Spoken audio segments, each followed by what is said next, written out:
Hii kamera.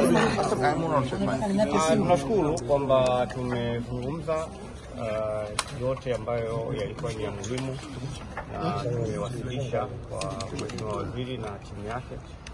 Kwa hiyo naamini vikao vitaendelea.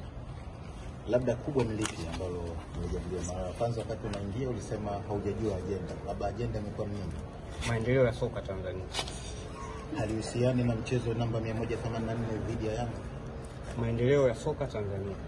Kama yapi mwenyekiti? Hayawezi kuwa maendeleo ya soka yako mengi. Kuna maeneo mengi ambayo waziri kama mnavyofahamu ni mpya katika wizara hii. Pamoja na uzoefu mkubwa walionao, lakini kuna mambo ambayo yanatakiwa tujadiliane ili kuweza kupata mtazamo wa pamoja. Yanajadiliana na klabu mbili tu za Simba na Yanga au kuna lipi lingine ambalo?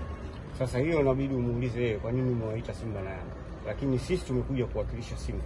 Kwa hiyo aliowakilishwa na watu wengine mimi sijui. Kwanza sijui hata kama Yanga wameita. Mwenyekiti, na katika majadiliano yenu kwenye kikao mmefikia hatua gani? Nakwambia vikao vinaendelea.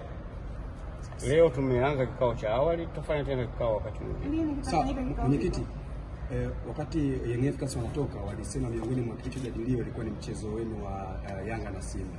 Labda nyinyi kwenye hayo majadiliano na kile ambacho ulichokisema kama ni maendeleo ya mchezo wa mpira wa miguu nchini, na ukasema kwamba hao waziri ni mpya kwenye wizara, kwa hiyo kuna mambo mengi ambayo alikuwa anataka kufahamu kwa kweli.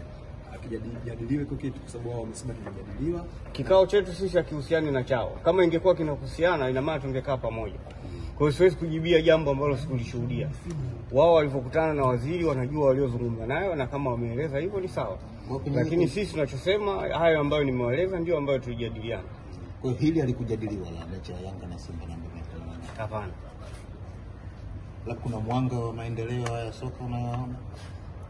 Sasa hiyo itakuja kwenye tafsiri ya mwisho ambapo tutakuja kutoa taarifa ya pamoja. Sawa, mwenyekiti, hatima ya dabi yenu sasa imefikia wapi kwa sasa? Mamlaka si imeshasema mechi itapangiwa tarehe. Kuna haja gani tena ya kusema hatima? Kuna hatima gani nyingine? Hamna hatima. Hatima mpira utachezwa tu siku nyingine kama itakavyopangwa.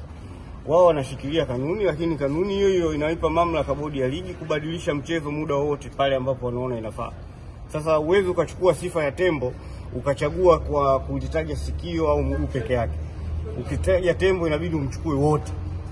Kwa hiyo kanuni hizo kuna vipengele zaidi ya 54. Sasa unawezaje wewe kutumia kipengele kimoja tu peke yake? Inabidi uwe na fikra nzuri zaidi. Niwatakie jioni njema, asanteni sana. Kwa hiyo watacheza. Hebu itacheza. Ndio ubingwa ligi kuu. Ndio tunaendelea, ligi tunaendelea.